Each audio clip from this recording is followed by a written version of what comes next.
মৃত্যুর যন্ত্রণা মানুষের জীবনের সবচেয়ে কঠিন ও গভীর অনুভূতিগুলোর একটি, যা শব্দে সম্পূর্ণভাবে প্রকাশ করা প্রায় অসম্ভব।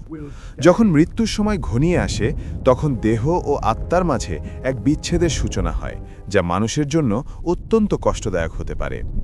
অনেক আলেম বলেন, এই সময়টা এমন যেন শরীরের প্রতিটি রগ থেকে আত্মাকে টেনে বের করা হচ্ছে। দুনিয়ার প্রতি মায়া, পরিবার পরিজনের স্মৃতি এবং অজানা পরকালের চিন্তা সব মিলিয়ে এক ভয়াবহ অনুভূতি সৃষ্টি হয়।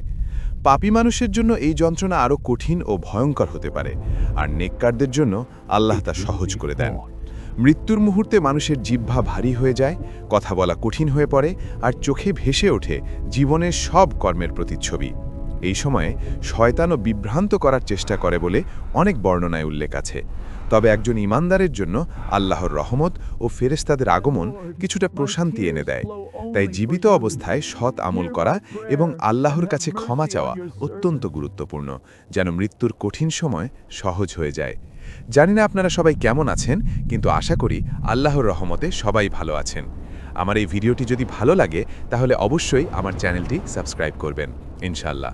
আর ভিডিওটা কেমন হয়েছে তা অবশ্যই কমেন্ট করতে ভুলবেন না। তাই ততক্ষণ নিজের খেয়াল রাখবেন। আল্লাহ হাফেজ। আবার দেখা হবে অন্য একটি ভিডিওতে।